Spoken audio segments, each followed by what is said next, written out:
Assalamualaikum warahmatullahi wabarakatuh. Perkenalkan, kami dari kelompok 11. Di sini kami akan memaparkan materi tentang konsep dan langkah-langkah pengembangan asesmen BK belajar.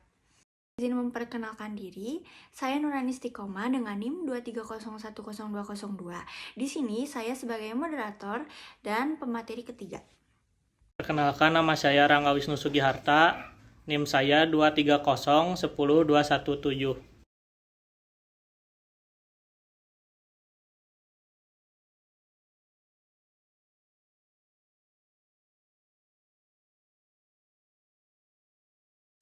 Pengertian asesmen BK belajar. Asesmen BK belajar adalah proses sistematis untuk mengumpulkan, menganalisis, dan menggunakan informasi tentang hasil belajar peserta didik.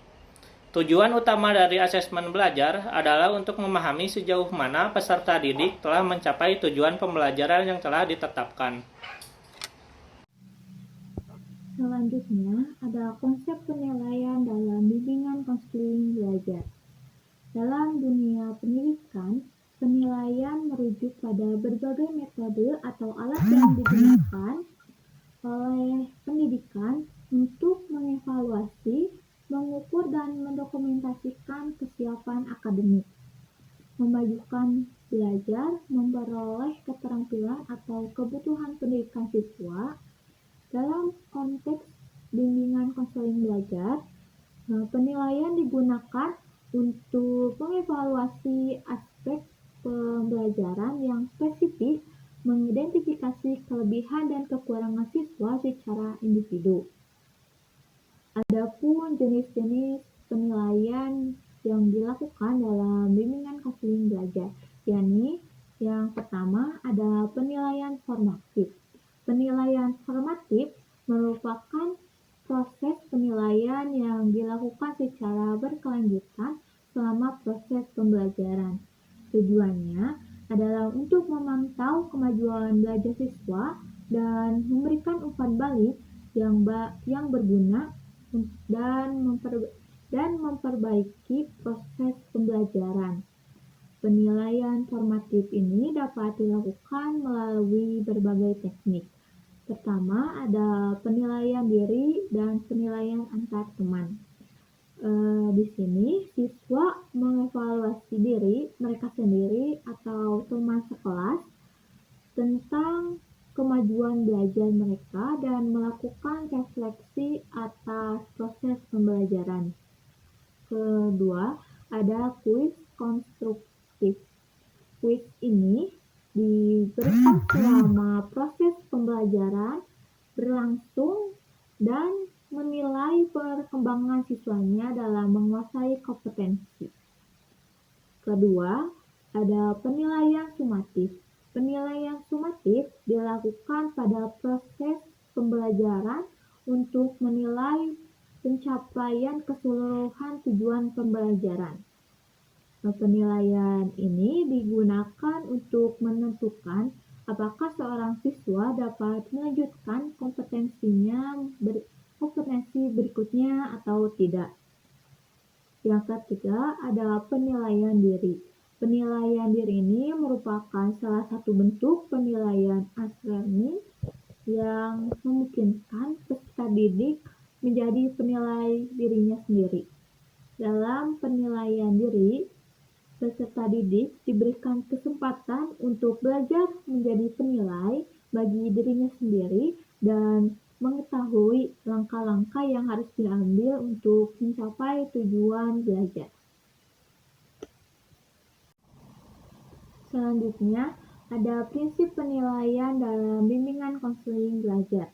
Prinsip-prinsip penilaian yang diterapkan dalam bimbingan dan konseling, yakni diantaranya pertama ada validitas. Validitas dalam bimbingan konseling berarti mengukur apa yang sebenarnya diukur. Teks dan instrumen asesmen harus teruji secara empiris dan memiliki bukti yang mendukung bahwa mereka mengukur karakteristik yang dimaksud dengan akurat. Kedua, ada reliabilitas.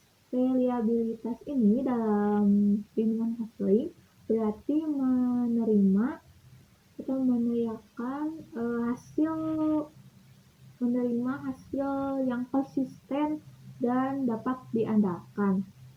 Hasil yang diperoleh dari teks dan instrumen asesmen harus konsisten, tidak diulang pada waktu dan kondisi yang berbeda. Yang ketiga ada kewajaran. Kewajaran dalam prinsip penilaian ini dalam konteks bimbingan konseling merujuk pada sejauh mana instrumen penilaian tersebut adil dan tidak bias. Tidak bias di sini tidak membeda-bedakan dan membagikannya secara rata. Dan dalam instrumen penilaian yang adil tidak memihak pada siswa tertentu dan mampu mengukur kemampuan siswa dengan tepat. Nah, dari penerapan prinsip-prinsip di atas, diharapkan hasil penilaian yang diperoleh dapat memberikan informasi yang akurat dan dapat diandalkan mengenai karakteristik individu yang dinilai, dan hal ini penting dalam membantu proses pengambilan keputusan dalam bidang bimbingan dan konseling. Langkah-langkah penyusunan penilaian BK Belajar. Dalam proses penyusunan penilaian bimbingan dan konseling belajar terdiri dari 4 tahap utama, yaitu yang pertama identifikasi kebutuhan. Identifikasi kebutuhan siswa dan tujuan BK yang akan dicapai. Yang kedua, penyusunan rencana kerja. Penyusunan rencana kerja yang rinci dan spesifik untuk mencapai tujuan BK. Yang ketiga, ada pelaksanaan kegiatan. Pelaksanaan kegiatan BK yang sesuai dengan rencana kerja, termasuk layanan dasar dan layanan responsif, perencanaan individu, dan dukungan sistem. Yang keempat ada penilaian kegiatan. Penilaian kegiatan BK untuk mengetahui efektivitas dan hasil dari program BK, termasuk evaluasi proses dan hasil. Baik, untuk selanjutnya poin yang akan saya bahas adalah poin keempat, yaitu penilaian kegiatan. Penilaian kegiatan untuk mengetahui efektivitas dan hasil dari program BK, termasuk evaluasi proses dan hasil.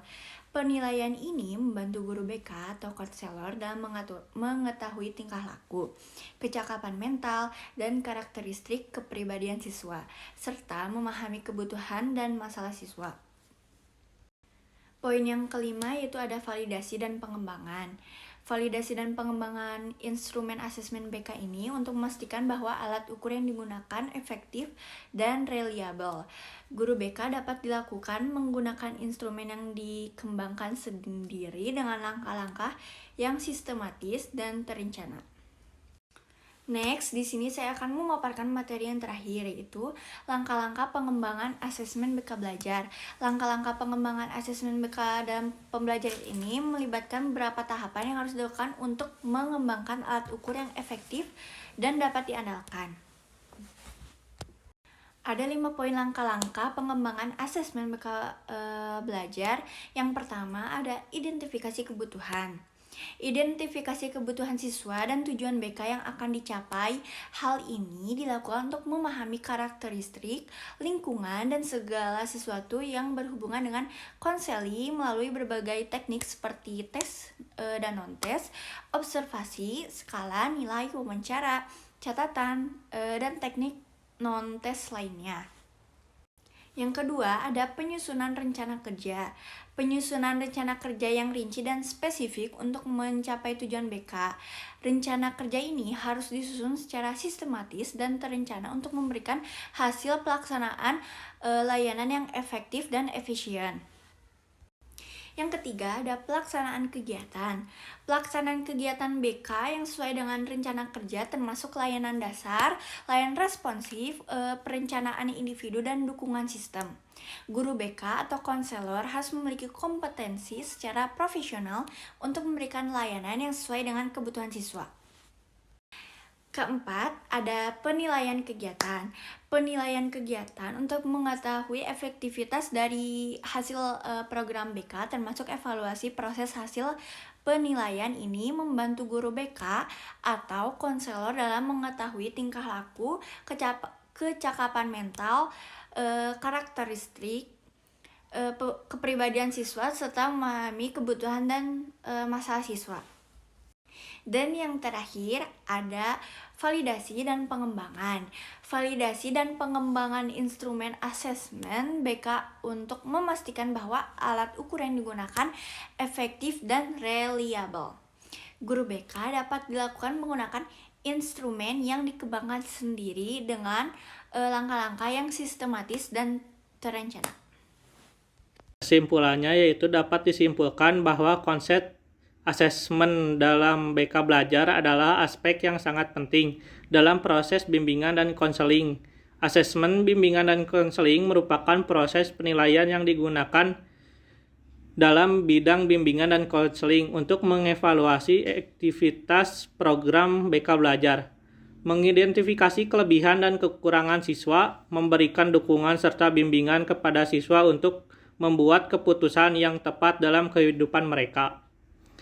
Dalam dunia pendidikan, penilaian merujuk pada berbagai metode atau alat yang digunakan oleh pendidikan untuk mengevaluasi, mengukur, dan mendokumentasi kesiapan akademik, kemajuan belajar, dan memperoleh keterampilan atau kebutuhan pendidikan siswa. Adapun konsep penilaian dalam BK Belajar diantaranya yaitu jenis penilaian formatif, sumatif, dan self-assessment. Selanjutnya ada prinsip penilaian, validasi, reliabilitas, dan kewajaran.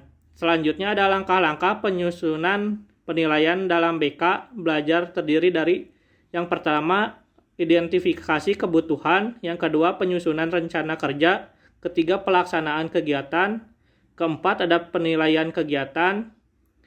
Selanjutnya selain itu juga ada pun langkah-langkah pengembangan asesmen dalam BK Belajar. Di antaranya yang pertama ada identifikasi kebutuhan, yang kedua ada penyusunan rencana kerja, ketiga ada pelaksanaan kegiatan, yang keempat ada penilaian kegiatan, yang kelima ada validasi dan pengembangan. Secara keseluruhan, konsep dan pengembangan asesmen BK Belajar sangat penting dalam memastikan program BK Belajar lebih efektif dan mendukung pembelajaran dan perkembangan siswa.